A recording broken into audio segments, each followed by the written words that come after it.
The year was 2007, and Hollywood was standing on the edge of something nobody fully understood at the time. Marvel Studios, a company that had been teetering on the brink of bankruptcy just a decade earlier, was preparing to gamble everything it had left on a single character, Iron Man. Unlike Spider-Man or the X-Men, Iron Man wasn't a household name. To most casual fans, Tony Stark was a second-tier hero buried in comic books that rarely left the shelves. Yet Marvel believed that with the right story, the right vision, and most importantly, the right actor, Iron Man could launch something unprecedented. A connected universe of superheroes that could rival anything in cinema. Behind closed doors, executives debated endlessly about who would carry the weight of this risky experiment. One name was already circling in the background. Robert Downey Jr., a man whose career had been scarred by addiction and scandals, yet whose charm and talent were undeniable. But in a twist of fate, in this alternate history, Marvel didn't take the gamble on RDJ. Instead, they looked to someone else, someone who carried not scandal, but mystique. That someone was Keanu Reeves. Imagine the moment when the decision was made. In a dimly lit boardroom tucked inside Marvel Studios, walls lined with concept art of red and gold armor, the casting board was covered with headshots. Robert Downey Jr.'s photo sat near the center, but it wasn't without hesitation. Some executives worried his troubled past would resurface, tanking the movie before it had a chance to breathe. Others whispered that his sharp humor and chaotic energy might overshadow the tone they wanted for their cinematic universe. Slowly, another photo began to move up the board. Keanu Reeves. Known worldwide as Neo from The Matrix, Keanu represented something different. He wasn't controversial. He wasn't loud. He was mysterious, disciplined, and strangely timeless. His quiet aura fascinated audiences. He could be tragic and heroic at the same time. For Marvel, the choice wasn't just about who could play Tony Stark, it was about who could embody the future of their universe. The press release would have stunned the world. Headlines across newspapers and entertainment blogs would scream, "Keanu Reeves cast as Iron Man." Fans would be split.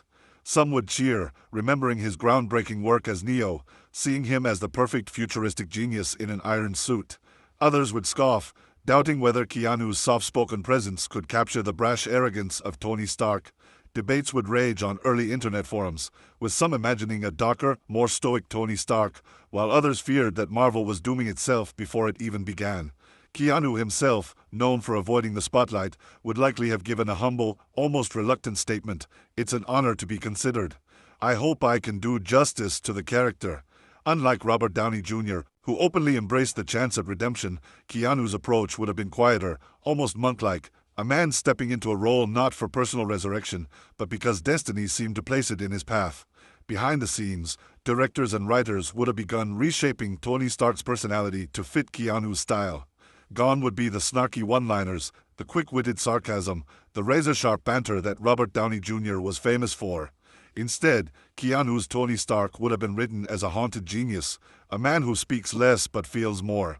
In interviews, the creative team might explain, "With Keanu, we're exploring Tony Stark's soul more than his ego." This single decision would ripple through every part of the film's DNA. The cave scenes in Afghanistan would carry a meditative weight instead of frantic desperation. The iconic "I am Iron Man" moment would sound less like a triumphant declaration and more like a prophecy. Heavy, inevitable, and deeply personal. And so, history would bend. In our reality, Robert Downey Jr. turned Iron Man into a witty, lovable rogue who defined the Marvel Cinematic Universe with his humor and charisma. But in this alternate world, with Keanu Reeves behind a mask, the MCU would begin with a different heartbeat, quieter, darker, more philosophical. It wasn't just a casting decision, it was a divergence point, a butterfly wing that could alter the entire course of cinematic history. What audiences would see on opening night wasn't simply a superhero in armor, it was Keanu Reeves reshaping Tony Stark into a figure of tragedy and redemption, setting the stage for an MCU we can only imagine. The world meets Tony Stark for the first time in the deserts of Afghanistan, but this time, it isn't Robert Downey Jr. swaggering with charm and arrogance, it's Keanu Reeves. From the very opening frame, audiences would notice the shift. Keanu's Tony doesn't crack jokes in a Humvee, playfully mocking the soldiers around him.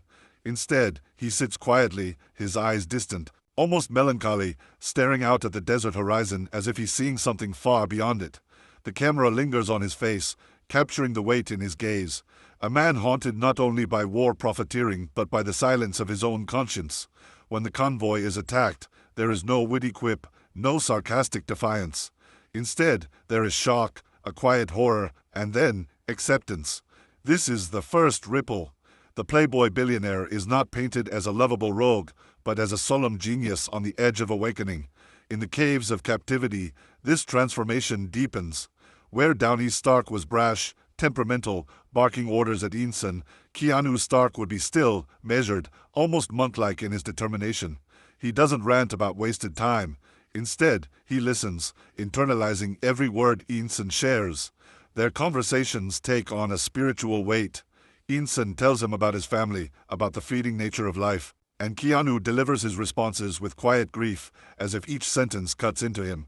When the first sparks fly from the tools and scraps of metal, the cave doesn't echo with frantic hammering and shouting, but with methodical, meditative rhythm, the slow forging of a man who knows he is building not just a weapon, but a reckoning. The Mark I armor, under Keanu's presence, becomes less an act of escape and more a ritual of penance. Every piece of steel added to the suit feels like another sin carried, another responsibility accepted. Outside the cave, Tony Stark's identity as a billionaire genius would also change in subtle yet profound ways. Robert Downey Jr. played Stark as flamboyant, all fast cars, lavish parties, and razor-sharp comebacks. Keanu's Stark, however, would approach this life with detachment.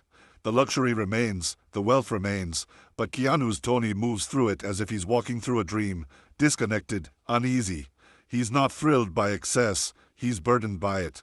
Instead of mocking reporters or seducing women with flashy arrogance, he delivers slow, deliberate words, often laced with an undercurrent of sadness. The press conferences after his return would feel different too. Instead of Robert Downey Jr.'s spontaneous humor, "I never said you were a superhero," Keanu Stark would lean into reflection, speaking softly about accountability, about the cost of creation, about how weapons are not tools of power but chains of guilt. His Iron Man isn't born out of ego, but from the ache of responsibility. This change in performance ripples outward into the DNA of the MCU itself. A Keanu-led Tony Stark alters the chemistry with every character he encounters. His interactions with Pepper Potts lose their flirtatious comedy and instead evolve into something quieter, more reverent, almost poetic. The romance becomes less about banter and more about unspoken connection, the kind that exists in silence, in lingering looks, in words left unsaid. With Nick Fury, instead of playful defiance in the now iconic post-credit scene, there is solemn recognition. When Fury says, "You've become part of a bigger universe," Keanu Stark doesn't smirk. He bows his head slightly, as if he has always known that fate had been waiting for him. This single exchange transforms the foundation of the MCU. What was once witty foreshadowing now feels like prophecy. By the time Keanu's Tony Stark declares, "I am Iron Man," the world doesn't erupt in triumphant cheer the same way. His delivery is different, measured, steady, almost mournful. He doesn't say it as a boast, but as a confession. It isn't about revealing his identity to the world, but about finally admitting who he is to himself. In that moment, Iron Man is not a symbol of flashy rebellion, but of heavy responsibility. It would still be iconic, but for a very different reason. The MCU, instead of being launched on waves of humor and charisma, would be born in shadows of reflection and guilt. Keanu Reeves' Tony Stark would reshape Marvel's destiny, not as the cheeky billionaire playboy who stole our hearts, but as a haunted prophet in iron, a man defined not by ego, but by the unbearable weight of redemption. When Iron Man released in 2008 with Keanu Reeves in the suit, the immediate reaction would have been one of awe mixed with unease. Critics would praise the gravity of his performance, calling it soulful, haunting, and unlike any superhero we've ever seen. But beneath the praise, whispers would grow louder. Is this too serious? Too somber for a franchise meant to unite audiences? In our reality, Robert Downey Jr.'s quick wit and magnetic charm gave Marvel the confidence to lean into humor, creating a balance of action and comedy that defined the MCU's DNA. But with Keanu, the tone shifts. Marvel's very first step into its cinematic universe begins with weight, with shadows, with quiet meditation. The ripple effect is enormous. Suddenly, the MCU doesn't feel like it was born from light-hearted rebellion. It feels like it was born from prophecy. The Avengers, just a few years later, would be almost unrecognizable. Without Robert Downey Jr.'s snark and constant banter, the tension between Iron Man and Captain America changes completely. Instead of sarcastic quips, "Big man in a suit of armor, take that away, and what are you?" audiences would hear Keanu's soft but piercing delivery, a line spoken with reflective calm, not arrogance. "Without this armor, I am only a man, but with it, I carry the weight of every mistake I've made." The clash doesn't become a battle of egos, but a clash of philosophies. Steve Rogers is the soldier who believes in order, discipline, and sacrifice. Keanu's Tony Stark becomes the haunted genius who believes in atonement and destiny. Their conflict transforms from playful rivalry into a philosophical duel, reshaping the heart of the Avengers into something far darker and more cerebral. The chemistry across the MCU would shift dramatically. With RDJ, characters like Thor, Banner, and even Loki played off Iron Man's humor, creating levity in moments of chaos. With Keanu, those same scenes carry more gravitas. Banner's struggle with the Hulk isn't mocked with playful teasing, it's met with somber empathy. Thor's godlike arrogance isn't clashed with witty sarcasm, it's met with quiet recognition, as if Stark and Thor share an unspoken understanding of burden. Even Loki, the trickster god, loses some of his comedic charm when placed against Keanu's haunted silence. The Avengers dynamic becomes less of a dysfunctional family and more of a gathering of prophets, warriors, and broken souls bound by fate. Fans would be split. Some would love the Shakespearean weight, while others would miss the likeness that RDJ's presence injected into every frame. Perhaps the biggest ripple of all is the way Marvel handles its villains. With Robert Downey Jr., villains were often portrayed with a wink, larger-than-life figures meant to challenge the wit and charisma of Tony Stark. But Keanu's Stark demands something different. Villains written not as cartoonish foils, but as mirrors of tragedy. Obadiah Stane, instead of being a corporate backstabber played with booming arrogance, becomes a Shakespearean figure of betrayal, his downfall a reflection of Tony's own fractured soul. Later villains, Ultron, Thanos, even Killmonger, would have been reshaped to meet Keanu's tone. Ultron's sarcasm would be toned down into chilling philosophy. Thanos, already somber, would be drawn even closer to Stark's haunted aura, almost like a dark reflection. Every battle would feel less like a clash of fists and more like a clash of ideologies, pushing the MCU into far heavier thematic waters than it ever dared tread in our timeline. And yet, with all these changes, one truth remains: the MCU would still thrive, but it would not be the MCU we know today. Box office numbers might be slightly lower in the early days, with audiences struggling to embrace the darker, quieter tone. But the fan base that forms would be ferociously loyal, drawn not to quips and spectacle, but to the depth of character and philosophy. Marvel becomes less of a pop culture phenomenon and more of a cinematic odyssey, a saga that asks questions about power, guilt, destiny, and redemption. Keanu Reeves as Tony Stark doesn't just change a character, he reshapes an entire universe. The question is not whether the MCU survives, but whether the MCU ever becomes the cultural juggernaut it is today, or whether it becomes something even greater, a modern myth, carried not on laughter, but on silence. The release of Iron Man in 2008 with Keanu Reeves at its center would still have been a landmark moment, but the way the film landed in the cultural consciousness would feel dramatically different. With Robert Downey Jr., the film was a lightning strike of charisma. It didn't just introduce audiences to a new hero, it made Tony Stark cool. RDJ's witty one-liners and infectious confidence made the character instantly meme-worthy, endlessly quotable, and perfectly suited for the age of YouTube clips and early social media. But Keanu's version of Tony Stark would have ignited a different kind of reaction. Audiences wouldn't leave the theater quoting jokes, they would leave reflecting on the weight of his words. Instead of Tony Stark as the rock star superhero, Keanu's portrayal would frame him as a modern-day philosopher encased in iron. The movie still earns respect and box office success, but its cultural footprint feels heavier, less playful, more mythic than viral. Financially, Marvel's gamble still pays off. Keanu Reeves' international appeal ensures global audiences are curious, and his presence draws older, more serious moviegoers who might have dismissed a comic book movie as kid stuff. The film opens strong, though perhaps not quite as explosively as in our reality.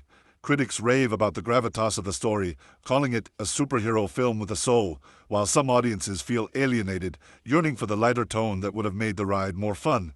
Merchandise sales, too, would shift. The action figures and toy lines still sell, but they are accompanied by a different wave of fandom. collectors, artists, and thinkers drawn to the philosophical undercurrents Keanu brings. The MCU doesn't explode into pop culture dominance overnight. Instead, it builds slowly, methodically, with audiences growing more devoted as the universe expands. And then there is the question of catchphrases, memes, and iconic moments. In our world, Tony Stark's snarky comebacks became internet gold. The "I am Iron Man" line was delivered like a mic drop, instantly cemented as one of the greatest cinematic one-liners of all time. But with Keanu, that same line takes on an entirely different weight. His delivery is slower, steadier, almost mournful. Instead of a boast, it sounds like a confession, "I am Iron Man." It doesn't become a triumphant meme, it becomes a cultural echo. People don't laugh when they repeat it, they whisper it, as if quoting scripture. Fans on message boards debate its meaning, YouTube essayists dissect it, and the line seeps into pop culture not as a punchline but as a mantra. The MCU's rise into cultural dominance becomes less about humor and more about philosophy, reshaping how superhero films are perceived in the wider world. In this alternate timeline, Marvel's competitors, especially DC, feel the shift too. Without RDJ's charisma setting the tone for Marvel's humor-driven formula, the superhero genre as a whole doesn't lean as hard into quips and comedy. Instead, Keanu's Iron Man pushes the genre toward gravitas, paving the way for darker, more meditative superhero stories across the industry. Zack Snyder's Man of Steel and Batman v Superman don't feel like risky experiments. They feel like natural extensions of the tone Marvel itself helped establish. The so-called superhero fatigue might never arrive, because instead of chasing laughs and spectacle, studios chase depth, myth, and introspection. The MCU's rise under Keanu Reeves doesn't just influence its own films, it changes the entire trajectory of the superhero era, making it less of a carnival ride and more of a cultural reflection on power, responsibility, and guilt. By the mid-2010s, Keanu's Tony Stark becomes less of a meme-generating icon and more of a cultural archetype. College philosophy classes dissect his dialogue, critics compare him to tragic heroes of Shakespearean lore, and fans regard him as more prophet than playboy. Pop culture still embraces the MCU, but in a way that feels more reverent than playful. Instead of t-shirts plastered with Stark's witty quotes, fans wear shirts with minimalist designs, slogans like "I am Iron Man" written like sacred text. Instead of parody sketches mocking Tony's ego, there are viral videos analyzing his silence, his haunted stares, his tone of quiet regret. Marvel, once thought of as popcorn entertainment, becomes something closer to modern mythology, and it all begins with Keanu Reeves, not as the charismatic rebel Robert Downey Jr. made famous, but as the stoic prophet who redefined what a superhero could be. The world is quiet after the battle. The dust settles on the charred ruins of New York, and among the rubble stands Keanu Reeves' Tony Stark, a man who was never meant to be the center of celebrity glamour, but rather a reluctant guardian, someone who bore the weight of power with humility rather than ego. Unlike Robert Downey Jr.'s brash Tony, Keanu's Iron Man lingers in the silence after victory. He does not revel in applause. He does not throw out a witty one-liner. Instead, his head tilts upward toward the smog-filled sky, his expression pained, his body heavy in the Iron Man armor. The camera lingers on him, close enough to capture the tears that glisten in his eyes, mixing with soot and sweat. This is a different kind of hero, not the billionaire playboy philanthropist, but the broken philosopher warrior who has sacrificed not just blood, but pieces of his soul, for a world that still doesn't fully understand him. The narrative shifts into a quiet epilogue tone. Keanu Stark retreats from the battlefield and walks through the ruined city streets. Civilians emerge from hiding places, watching him with awe and uncertainty. Some whisper his name, others bow their heads in gratitude. But there is no cheer, no stadium roar, just a profound silence. Keanu plays this moment not as a man basking in glory, but as one carrying an unbearable weight. His gait is slow, each step a meditation, as if he's already questioning whether humanity will learn anything from what just happened. The film leans into this reflective aspect of Keanu's performance, showing Iron Man not as the witty showman of the MCU, but as the somber monk warrior, a man who views heroism as both curse and duty. Back at Stark Tower, the scene deepens. The Avengers gather around him, still stunned by his willingness to throw himself headfirst into sacrifice. Captain America thanks him, but Keanu Stark shakes his head, voice calm, almost whisper-like, "Don't thank me. Just, don't waste what we fought for." That's the only way this means anything. his eyes lower, not out of arrogance but of humility, an interpretation only Keanu could bring. He is less the genius who wants to be adored, and more the weary protector who would rather fade into the shadows if it meant peace could endure.